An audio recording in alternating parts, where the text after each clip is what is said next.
Bueno, muy bien.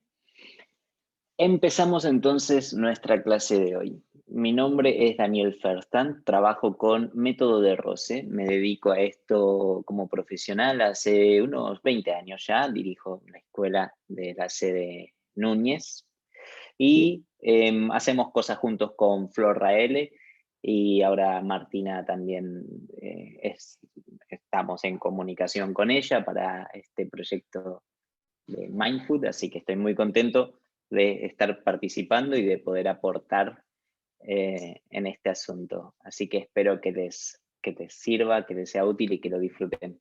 Vamos a hablar de respiración y emociones y ahora esta es una clase que vamos a dejar grabada para quienes no están pudiendo participar en el momento, pero al final vamos a cerrar la grabación y las preguntas las vamos a dejar fuera de la grabación. Cosa que si alguien que está viendo esta clase grabada le surge alguna duda, después a través de Martina me pueden contactar y respondemos las preguntas que haga falta. Así que empecemos con el tema respiración y emociones. Y ustedes se preguntarán tal vez qué tiene que ver la respiración y las emociones. Un poquito uno entiende que tiene alguna cosa que ver, pero ¿qué tiene que ver?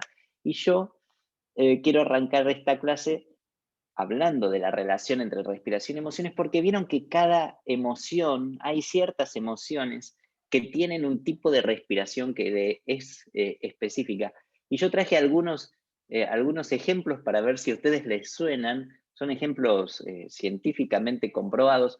Por ejemplo, ¿qué pasa si nos asustamos de pronto? Si algo de pronto nos asusta, ¿qué pasa con la respiración? Se corta. ¿Qué pasa, por ejemplo, si ese miedo, ese susto se sostiene en el tiempo? ¿Qué pasa con nuestra respiración?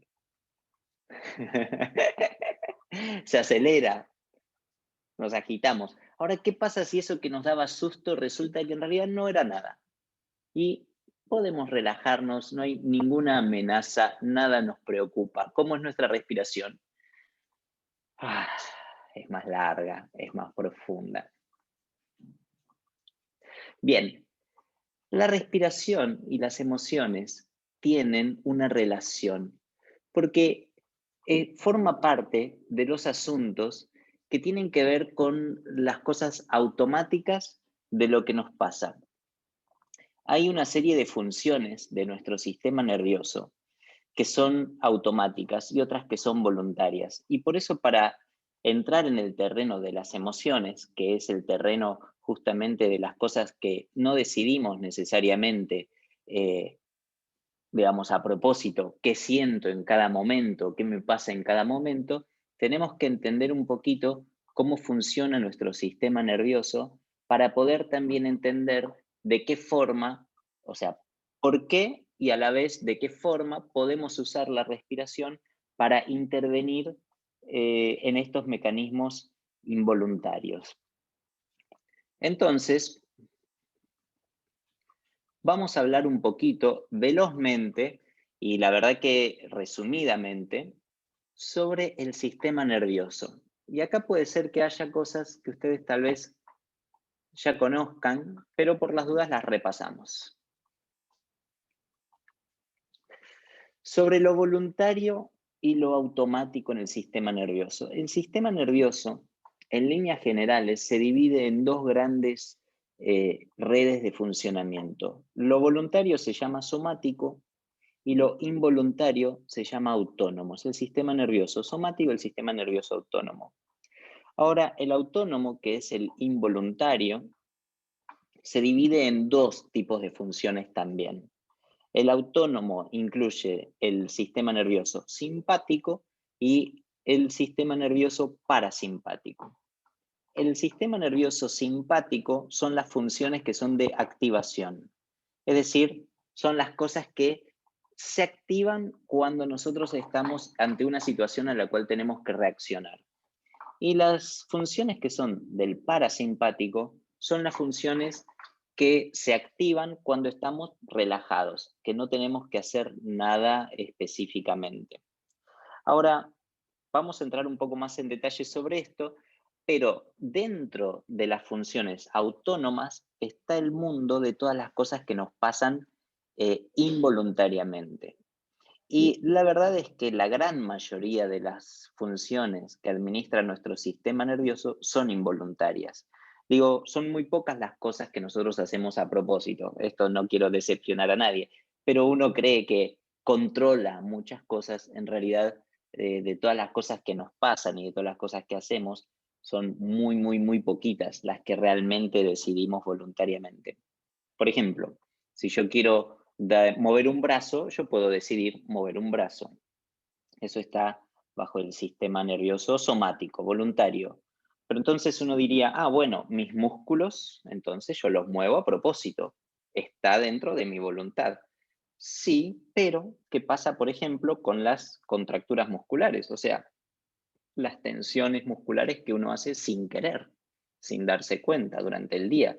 Y a la noche me doy cuenta que estuve apretando el cuello. Quiere decir que apreté músculos involuntariamente. O sea que ni siquiera mi musculatura es totalmente voluntaria. Hasta hay movimientos musculares que son involuntarios. Es decir, el terreno de lo involuntario es muy, muy vasto. ¿Y cuál es el problema de lo involuntario? Que no lo hacemos a propósito. Entonces, ¿cómo hacemos para actuar sobre lo involuntario? ¿Cuáles son estas funciones? Ah, perdón. Eh, Entre lo simpático y lo parasimpático, entre ese grupo de funciones, hay un equilibrio que se balancea. O sea, cuando uno está muy activo, el otro está más inactivo. Cuando uno sube, el otro baja. Cuando el que estaba abajo sube, el otro baja. ¿Cuáles son esas funciones? Del sistema nervioso simpático son las típicas que son de reacción, son las que responden al estrés. Bueno, el clásico que se llama de huir o atacar, son todas las funciones que responden a esa necesidad. Eh, ¿Qué pasa cuando necesitamos huir o atacar? Hay aceleración de la frecuencia cardíaca, o sea, se acelera el corazón, hay tensiones musculares, hay ciertos músculos que se tensionan, aumenta la presión sanguínea, todo justamente para eh, inyectar una respuesta, una reacción. Quiero hacer un breve paréntesis porque hay un tema que me parece muy interesante y que lo descubrí realmente hace poco, sobre esta respuesta de huir o atacar como clásicas respuestas del sistema simpático ante una situación de estrés. Existe otra, que es la parálisis, y que en los animales las vemos claramente, que es cuando la situación de amenaza es tan fuerte que no hay ni posibilidad de huir ni posibilidad de atacar, los animales apelan a una tercera reacción que es la parálisis. Es decir, como cuando un perro se pone pata para arriba, como cuando un animal parece que está muerto. Es también un mecanismo de defensa ante una situación que uno vive como demasiado amenazante, que no consigue ni huir ni atacar. Y esta reacción, esta tercera reacción en los humanos también existe, solo que no es tan mencionada. Pero es interesante que nosotros sepamos que muchas veces la parálisis, cuando uno se queda paralizado ante una situación o no reacciona, no sabe qué hacer, también es una reacción natural de nuestros instintos y de nuestro sistema nervioso ante una situación de amenaza, para tener en cuenta. ¿Cuáles son las funciones que regula el parasimpático? Son aquellas funciones que se pueden procesar cuando nosotros no estamos bajo amenaza. Por ejemplo, la digestión es una función que regula el parasimpático, la excreción, la reproducción, o sea, las funciones sexuales, el crecimiento, el sistema inmunológico, el sueño.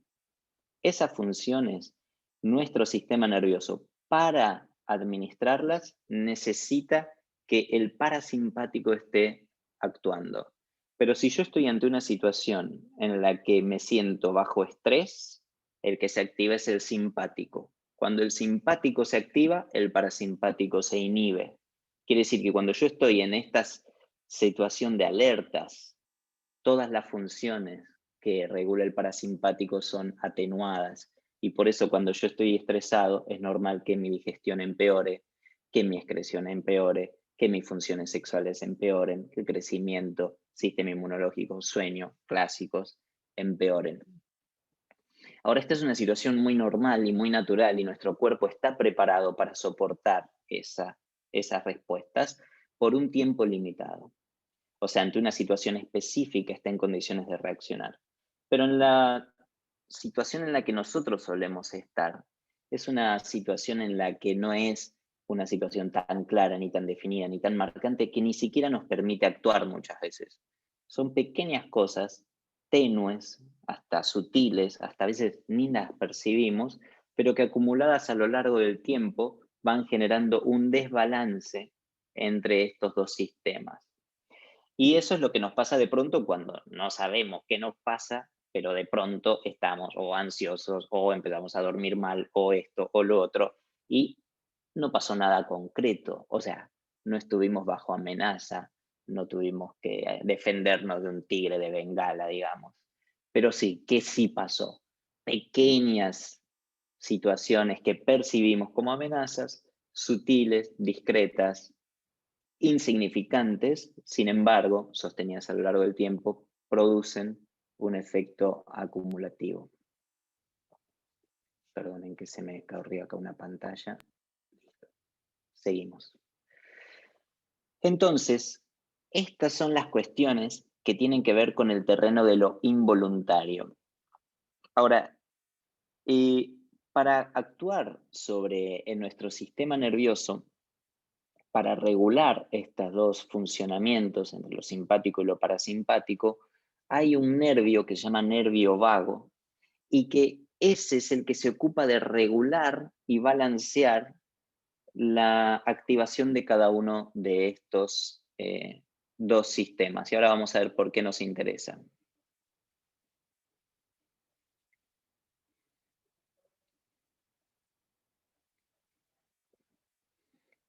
Bien, esto lo vamos a ver ahora en un ratito. Ahora, las emociones entran en el terreno de lo involuntario, porque están relacionadas de alguna forma a nuestros instintos y nuestros instintos responden a los estímulos externos. Entonces, todo esto está bastante integrado y el terreno de las emociones, al ser también del terreno de lo involuntario, en general tenemos dificultades para intervenir y para actuar sobre ellos. Ahora, lo interesante de la respiración en relación a este asunto es que así como cada emoción producida por un estímulo, bueno, por un condicionamiento, las emociones también son condicionamientos, produce una respuesta fisiológica en nuestro cuerpo, ya sea para huir o atacar, o ya sea porque estamos tranquilos, pero produce una respuesta física que se ve, por ejemplo, reflejada en la aceleración cardíaca o en la respiración.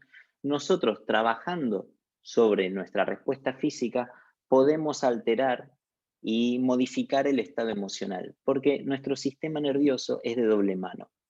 Nuestro sistema nervioso procesa información desde el centro y la manda hacia la periferia, pero también capta información desde la periferia y la manda al centro, y del centro manda respuesta. Entonces es de ida y vuelta. Si yo me asusto por algo y se me corta la respiración, si yo retomo una respiración que es propia de una situación en la que no hay amenaza, eso va a interferir sobre mi estado emocional.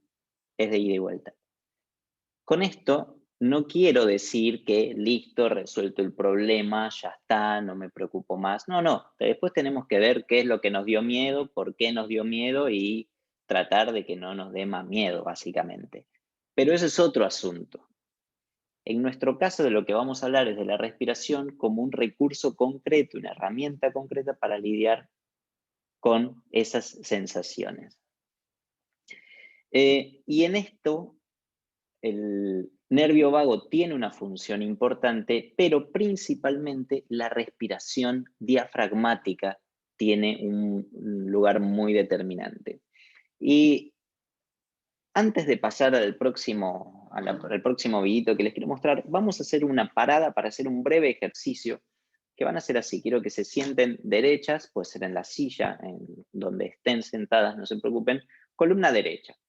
Ahora, tómense un momento para sentir la respiración nada más. O sea, no hagan nada para respirar, pero chequen cómo respiran.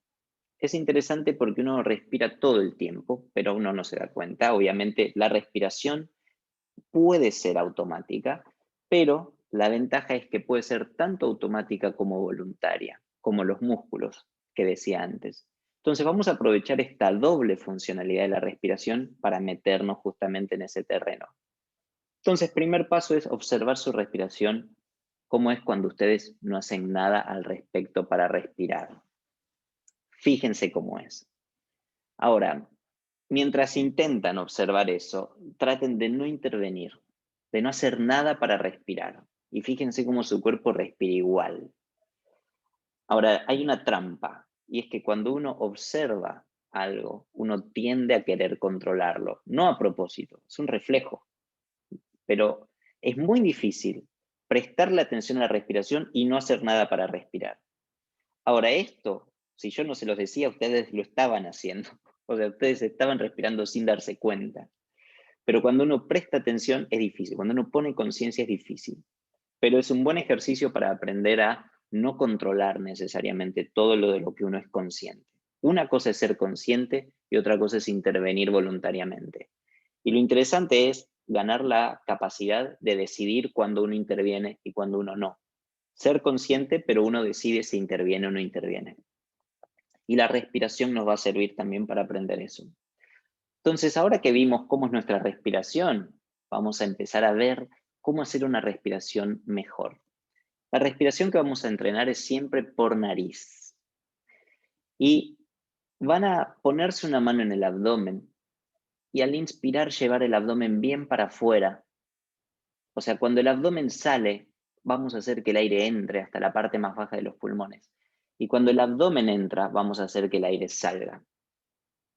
Haciendo así que los pulmones se llenen de aire, pero la parte más baja, y cuando exhalan, el abdomen se hunde y el aire sale. Vean si consiguen identificar el movimiento abdominal y esta respiración que se llama baja. Cuando el aire entra, el abdomen sale. Y cuando el aire sale, el abdomen entra. Ahora, mientras tratan de familiarizarse con ese movimiento, ahora vamos a verlo mejor en el videíto. Hay algo que también quiero que empiecen a tener en cuenta en relación a la respiración, y es que justamente por lo que vimos antes del funcionamiento de nuestro sistema nervioso, la tendencia natural es a no vaciar los pulmones totalmente. Ahora, instintivamente, nuestro instinto de supervivencia siempre se va a resistir a que nos quedemos sin aire. Por eso cuando nosotros algo nos pone nerviosos, algo nos amenaza, algo nos da una ansiedad o miedo, vamos a tender a cortar la respiración. Y eso es lo que vamos a tratar de dejar de hacer también. Entonces, cuando ustedes sienten que les falta aire por cualquier situación, casi siempre lo que nos está pasando en realidad es que nuestros pulmones no se vaciaron. Y como no se vaciaron, no tengo espacio para que entre aire nuevo. Y no se vaciaron porque mi instinto de supervivencia, que es un toque susceptible de más, nuestro instinto de supervivencia es un poquito susceptible de más, corta la respiración y no nos va a dejar sin aire. Está bien, gracias, instinto de supervivencia, lo valoro muchísimo, pero en este caso, en el que es sutil pero sostenido en el tiempo, me empiezo a ahogar. Porque si esto durara poquito tiempo, yo después me agito y salgo corriendo, como el Muppets que vimos al principio. Pero en este caso yo no voy a salir corriendo, porque nosotros vivimos en una situación en la que no es que salimos corriendo. Entonces esa respiración empieza a entrecortarse, los pulmones no se vacían, empiezo a sentir que me falta el aire y empiezo a tener un suministro deficiente de oxígeno.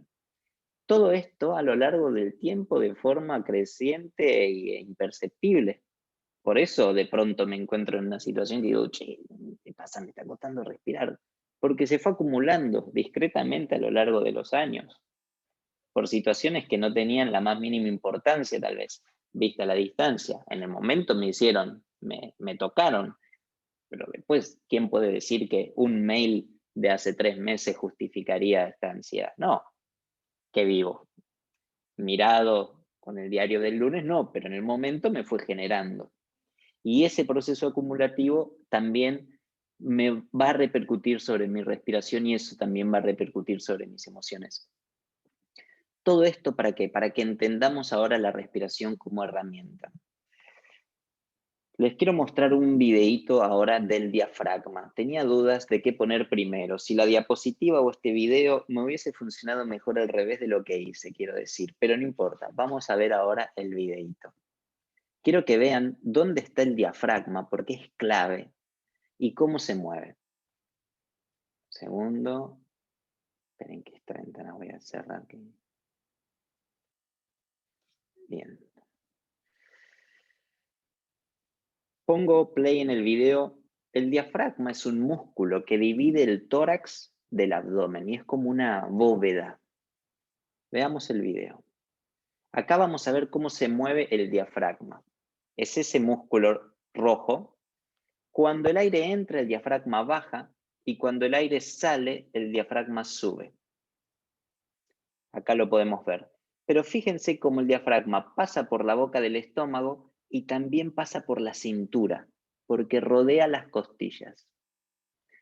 Entonces, cuando el diafragma baja como músculo, se contrae. Y cuando el diafragma sube, se relaja. Lo loco de este asunto es que quiere decir que cuando yo lleno de aire mis pulmones, mi musculatura está en tensión. Y cuando yo vacío los pulmones, está relajada. Por eso cuando yo estoy tenso, me quedo con aire. Y si yo quiero relajar, tengo que vaciar los pulmones, porque el diafragma se relaja cuando sube y ahí los pulmones se vacían. Entonces, acá tenemos una relación entre nuestra respiración, la tensión nerviosa, el emocional y la tensión que se descarga en nuestro cuerpo, y por eso la boca del estómago siempre es una zona tan sensible y está justamente relacionada a las funciones digestivas. El diafragma, acuérdense que como vimos en el videito anterior, lo pongo una vez más para que lo podamos ver, cuando se mueve, estimula la boca del estómago y estimula también la zona lumbar que está ahí atrás con el propio movimiento. Ahora, el nervio vago, que como dice Flor Raele, no es tan vago, la curiosidad es que a esa altura, a la altura del diafragma, se divide y pasa por la boca del estómago y pasa por la cintura. Quiere decir que cuando logramos mover el diafragma para respirar, estamos estimulando por presión ese nervio vago, eso equilibra los dos sistemas, el simpático y el parasimpático, y eso nos produce una sensación de, bueno, estabilidad. Digo, si yo estoy estresado, me va a calmar un poco. Si yo estoy demasiado calmado, me va a levantar un toque. Solo que en general son las funciones parasimpáticas, o sea, las de relax, las que necesitamos reactivar porque en general estamos medio estresados. Entonces, volvamos a poner la mano en el abdomen y acá esta es la diapositiva que yo no sabía si ponerla antes o después, me hubiese venido mejor antes, pero acá podemos ver que la respiración la vamos a dividir en tres: baja, media y alta. La que más me interesa que ustedes incorporen es la respiración baja, porque es la que se hace con el diafragma, con el abdomen, y usa la parte baja de los pulmones, que es la más amplia. Pero lo que me interesa es que registremos el estímulo que produce el diafragma cuando se mueve al respirar para activar esos centros nerviosos que están en la boca, el estómago y en la cintura. Vamos de vuelta, una mano al abdomen y la otra mano a las costillas ahora. Y vamos a probar esto que se llama respiración completa. Cuando inspiren, lleven el abdomen bien para afuera y siéntanlo en la mano, expulsando el abdomen, o sea, llevando el abdomen para afuera y trayendo el aire para la parte baja. Cuando exhalan, el abdomen se hunde. Acuérdense el videito del diafragma. Cuando inspiran, el diafragma baja, empujando el abdomen para afuera. Lo sentimos en la boca, el estómago y un poquito en la cintura. Y cuando exhalen, el diafragma se relaja, el abdomen se hunde y sentimos la boca, el estómago hundiéndose un poquito. Sigan con esa respiración abdominal, lo más lenta y profunda que puedan. Si les cuesta, si se empiezan a agitar, tengan en cuenta que tal vez tienen que vaciar más los pulmones que lo habitual. Entonces, exhalen más, acuérdense que estamos desacostumbrados a vaciar los pulmones, pero es indispensable para recambiar el aire, porque si no, todo el tiempo tengo aire en los pulmones y hay algo que se llama cuota de aire residual. Tengo que renovar esa cuota de aire residual. Para eso tengo que exhalar. Entonces, abdomen para adentro, el aire sale más para adentro, exhalen más, y de ahí abdomen para afuera, y sientan el diafragma, identifiquen el diafragma, que es el principal músculo respiratorio. La próxima, inspiran llevando el abdomen para afuera, pero abren el pecho para los costados también, y suben las clavículas un poco. Y ahí tenemos la respiración baja, media y alta. Y para exhalar, bajan las clavículas, vuelve el tórax y se hunde el abdomen y traten de exhalar más. O sea, traten de vaciar más los pulmones que lo vaciarían. Eso les va a permitir tener más espacio libre para que la inspiración que sigue sea más profunda. Y sientan el diafragma, traten de identificar el diafragma. ¿Bien? Guarden esta información que la vamos a usar en un último ejercicio dentro de un ratito. Lo otro que quería que veamos es que cuando nosotros tenemos la respiración normal, tenemos dos fases, inspirar y exhalar, pero vamos a usar un recurso que se llama ritmar la respiración y que consiste en aplicar 4 fases a la respiración. O sea, en vez de inspirar y exhalar solamente, vamos a tener en cuenta que está la inspiración, la retención con aire, la exhalación y la retención con pulmones vacíos. Esas 4 fases, cuando nosotros le asignamos una proporción, se llama ritmar la respiración y es el opuesto a la respiración involuntaria. Volvamos al principio. Si yo no presto atención, tengo una respiración involuntaria, automática, pero que es mínima e indispensable, es de supervivencia. Y en general es de 1/10 de mi capacidad pulmonar posible. O sea, mi respiración automática, la respiración que hacemos todo el día, es de 1/10, aprovecha 1/10 nuestra capacidad pulmonar. Imagínense, con lo poquito que nuestro cuerpo funciona. Ahora, piensen en todo lo que podríamos desarrollar aprovechando la capacidad pulmonar total, que es 10 veces más. Son medio litro contra 5 litros de volumen pulmonar.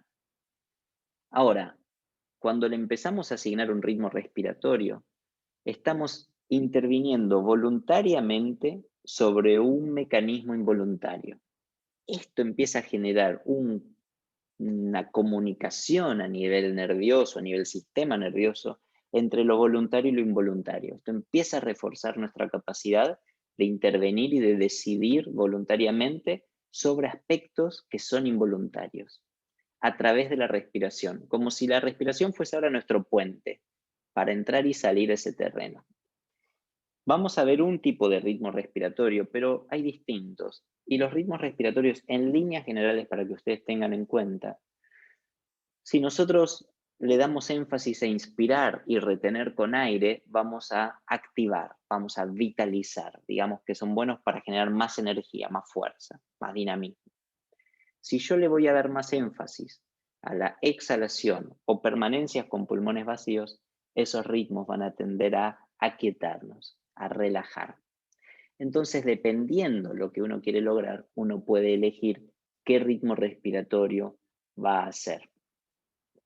Y ahora lo que vamos a hacer es probar un ritmo respiratorio. Los ritmos respiratorios se designan según la proporción. Por ejemplo, el ritmo 1-1-1 significa que yo voy a inspirar en un tiempo, retener con pulmones llenos al mismo tiempo y exhalar en el mismo tiempo, en 1. Ahora, ese 1 va a ser de distinta duración, de distinta cantidad de segundos, según la capacidad pulmonar de cada una. Entonces yo lo que tengo que descubrir al principio es cuál es mi tiempo ideal. Por ejemplo, todas podemos hacer acá ritmo 1-1-1, pero tal vez yo estoy haciendo con 4 segundos para inspirar, 4 para retener y 4 para exhalar, y otra persona puede estar haciendo con 20 segundos para inspirar, 20 para retener y 20 para exhalar. Depende de la capacidad pulmonar de cada uno. Y eso es lo que tenemos que buscar. Sugerencia es empezar con poquito tiempo y si ven que están cómodas, aumentarlo al ciclo siguiente. Pero si ustedes ven que se agitan, que les cuesta, en vez de interrumpirlo, bajen la medida y vean si consiguen adaptar su ritmo respiratorio sobre la marcha. Van a ver que hay una negociación necesaria entre lo instintivo, lo emocional y lo voluntario en este ejercicio respiratorio.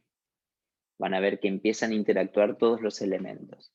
Hagamos la experiencia. Vamos a ver si consigo, quiero ponerles acá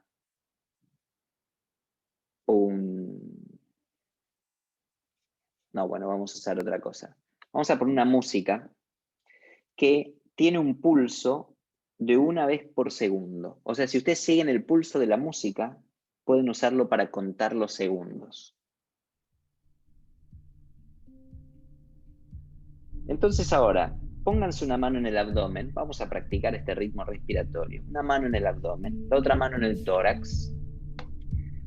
Y empiecen a hacer respiración completa, como les comentaba antes, profunda, consciente, sintiendo el diafragma, vaciando los pulmones más que lo habitual para tener espacio de inspirar más profundo después. Sientan el recorrido del aire por sus fosas nasales, acompáñenlo mentalmente hasta los pulmones y exhalen lento, pero no generen agitación. O sea, respiren lo más profundo que puedan, pero sin generar agitación, y encuentren su ritmo respiratorio. Ahora, siguiendo el pulso de la música, cuenten 4 para inspirar, retengan contando 4 y exhalen contando 4, sin permanecer con pulmones vacíos. Y sigan así, inspiran contando 4, retienen contando 4 y exhalan contando 4. Si ven que están cómodas, entonces aumenten el tiempo. Cuenten 5, 5 y 5. Y concéntrense en la respiración.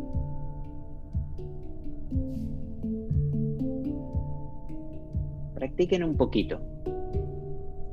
Vean si consiguen identificar su ritmo respiratorio ideal, su medida ideal, que no les genere agitación, pero hay que negociar con el instinto, con el emocional y trabajar en conjunto para encontrar el ritmo.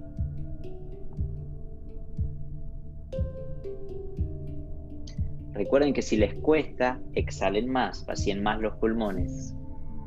Eso les va a permitir inspirar más profundo. Y traten de ir familiarizándose con la musculatura respiratoria. Son muchos músculos. Pero el diafragma es el que más nos interesa, acuérdense de eso.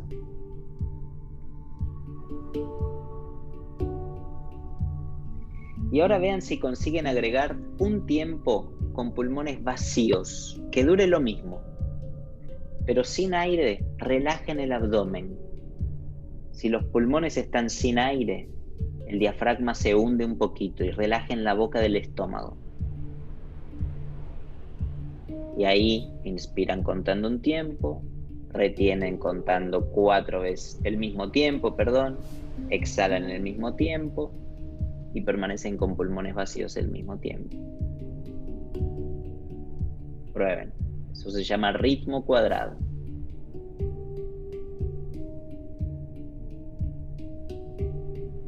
Cuando están sin aire, relajen la boca del estómago y el diafragma. Cuando están con aire, la sangre se vitaliza, suma oxígeno, se fortalece todo su cuerpo y se fortalecen también sus facultades mentales. Hagamos un último minuto de este ritmo respiratorio, bien concentradas. Ritmo cuadrado.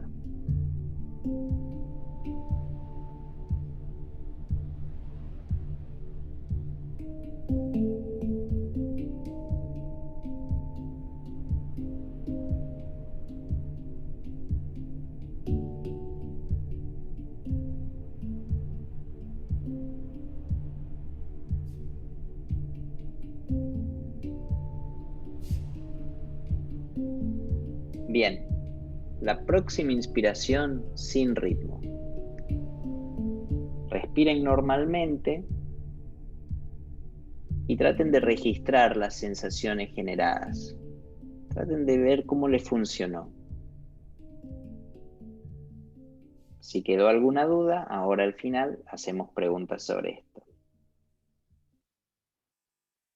Bien, este es apenas un recurso, hay muchos recursos, pero para ir acercándonos al final, para que ustedes se lleven, para que resuman el contenido de esta mini clase en qué hacer en circunstancias en las que ustedes sienten que necesitan una herramienta para intervenir voluntariamente sobre aspectos que tienen que ver con su emocional. Primero, tienen que tomar conciencia de la respiración. Si no es consciente, no podemos hacer nada. Entonces, direccionen su atención a la respiración. Eso les va a permitir intervenir. Pero hay otra cosa, que es que siempre que nosotros volcamos nuestra atención a un estímulo interno, por ejemplo la respiración, le da un descanso a nuestra cabeza y le permite filtrar el bombardeo de estímulos externos al que estamos sometidos permanentemente. O sea, los estímulos externos están buenísimos, está todo bien con ellos, los necesitamos, nos gustan, los vamos a seguir teniendo, pero ¿qué capacidad tengo yo de filtrar y de decidir en qué pongo mi atención? Bueno, cuando yo pongo la atención en un estímulo interno, por ejemplo la respiración, es un recurso para que mi cabeza pueda filtrar los estímulos externos y descansar un poquito. Es un poco de conectarse más con los estímulos internos. Entonces, primero, consciente. Segundo, nasal. La respiración nasal ya nos ayuda a concentrarnos más en la sensación táctil del aire con las fosas nasales, tanto cuando entra como cuando sale, y también nos ayuda a regular la respiración mejor. Entonces, acostumbrémonos a respirar por la nariz, a sentir el tacto del aire pasando, tanto cuando entra como cuando sale. Hay otras cosas, pero por hoy con esto ya nos es suficiente. Y por último, diafragmática. Respiren más profundo, vacíen más los pulmones, eso nos da espacio para que entre aire nuevo. Acuérdense que en esos momentos en los que tal vez falte el aire o cuesta respirar, probablemente, y al revés de lo que uno haría, uno lo que tiene que hacer es vaciar más los pulmones para inspirar más profundo y pueden poner las manos ahí en el abdomen, sentir, y eso va a ayudar también a concientizar y a aprender a mover más y hacer esa respiración diafragmática.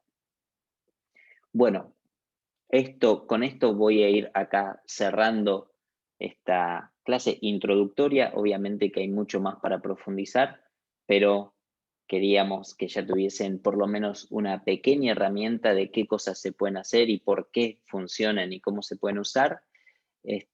Acá está el contacto con el cual se pueden comunicar conmigo o a través de Martina me pueden hacer llegar sus preguntas, y lo que les vamos a hacer llegar también es un link con un pocketbook sobre respiración para que ustedes también tengan un material escrito de consulta disponible. Así que les agradezco muchísimo, espero que les haya servido, que les haya resultado interesante. Voy acá a cortar la grabación, les agradezco mucho por haber participado, y quienes están ahora presencialmente, digo, en vivo en esta clase, vamos a dejar un espacio de preguntas. Así que, muchas gracias.